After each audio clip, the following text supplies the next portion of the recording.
छत्तीसगढ़ में श्रद्धा और भक्ति की पवित्र धारा अवतारित हुई थी, जो आध्यात्मिक सानिध्य से द्विगुणित होकर अधिक दिव्य बन गई। जी हाँ, अपने आराध्य की पावन निर्गुण उपस्थिति में श्री कथा ज्ञान यज्ञ का प्रारंभ होने से छत्तीसगढ़ के श्रद्धालुओं में अलौकिक खुशी की लहरें फैली थी।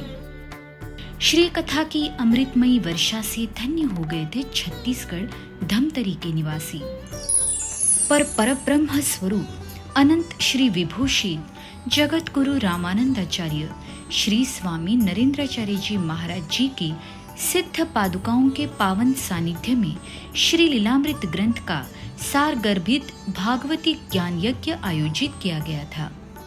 दिनांक 23, 24, 25 अप्रैल के दिनों में यह समारोह बड़े ही हर्षोल्लास और भक्तिमय माहौल दक्षिण मुखी हनुमान मंदिर परिसर, रुद्री, जिला धमतरी, छत्तीसगढ़ में संपन्न हुआ। यह श्री लीलामृत ग्रंथ पवित्र हिंदू धर्म ग्रंथों का सार है। यह ग्रंथ न केवल आध्यात्मिक ज्ञान का कुंभ है, बल्कि भगवान नरेंद्राचार्य जी के अमृतमयी लेखनी से सुशोभित हुआ एक अनुपम उपहार है। यह संसारिक कल्याण का मार्ग बड़ी सरलता पूर्वक प्रस्तुत करता है और आध्यात्मिक उन्नति का मार्ग प्रशस्त करता है। उच्च नैतिक मूल्य सिखाने वाला यह जीवन शास्त्र है। समारोह से एक दिन पहले 22 अप्रैल के दिन भगवान नरेंद्राचार्य महाराज जी की सिद्ध पादुकाओं का तथा श्री लीलामृत ग्रंथ का भाग्यशाली यजमान श्रीमती भावना घोरपड़े इनकी वास्तु में शुभागमन हुआ था। 23 अप्रैल समारोह के मंगल दिन प्रातः समय से ही एक अलौकिक वातावरण था। प्रभु की सिद्ध पादुकाओं को भव्य रथ में विराजमान किया गया।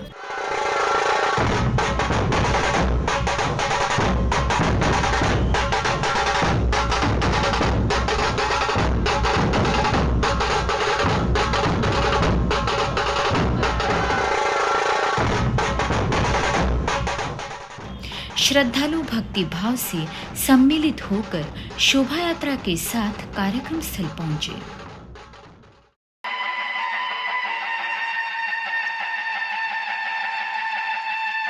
कार्यक्रम स्थल के महाद्वार पर श्रद्धालुओं के साथ यजमान जी ने प्रभु के निर्गुण स्वरूप का और श्री लीलामृत ग्रंथ का पुष्पमाला से स्वागत किया।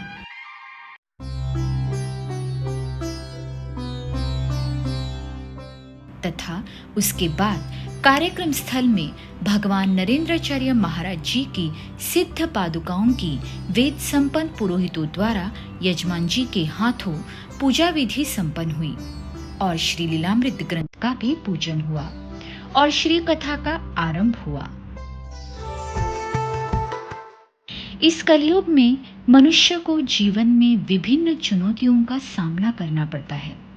ऐसे वक्त पर परेशानी और कठिनाइयों के बीच सकारात्मक ऊर्जा की कमी होती है, तब वह नकारात्मकता की ओर बढ़ने लगता है। ऐसे में आत्म साक्षात्कारी संत और सद्गुरुओं का सानिध्य और उनकी शिक्षा हमें पुनः नई उमंग, नई चेतना और उचित दिशा में ले जाने में मदद करती है।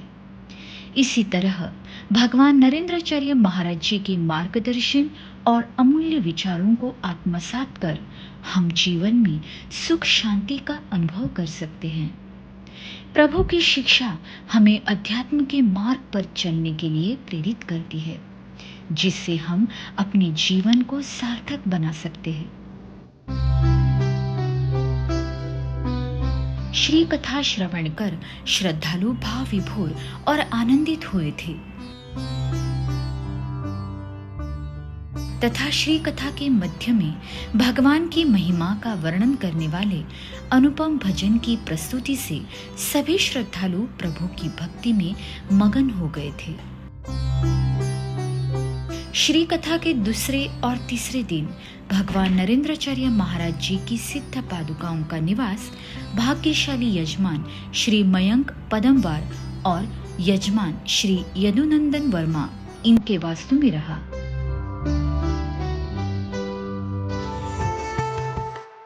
और दोनों दिन उत्साह भरे माहौल में श्रद्धालुओं ने श्री कथा का भक्तिपूर्वक रसपान किया।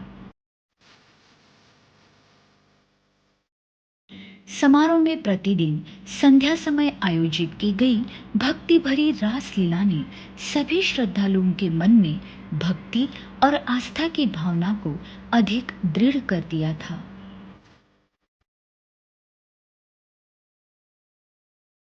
इस पवित्र समारोह के आखिरी दिन प्रभु की अमृतवाणी से प्रसारित नामदान विधि कार्यक्रम हुआ, जहां वेद संपन्न पुरोहितों द्वारा धार्मिक यज्ञ का आयोजन किया गया था। इस सौभाग्यशाली अवसर पर 35 श्रद्धालुओं ने कंठी माला धारण कर नामदान विधि को बड़े ही श्रद्धापूर्वक संपन्न किया।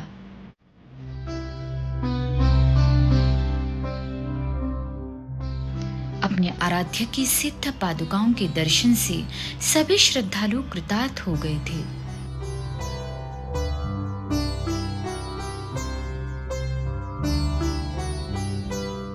कथास्थली पर आयोजित 3 दिवसीय महाप्रसाद वितरण कार्यक्रम में सभी श्रद्धालुओं ने महाप्रसाद का आनंद लिया।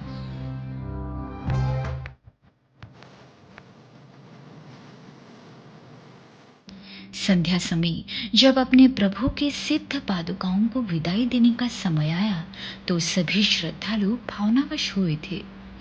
भावपूर्ण वातावरण में विदाई आरती संपन्न हुई और श्रद्धापूर्वक भगवान नरेंद्राचार्य महाराज जी की सिद्ध पादुकाओं को तथा श्री लीलामृत ग्रंथ को साथ लेकर आचार्य जी ने अगले कार्यक्रम स्थल की ओर प्रस्थान किया।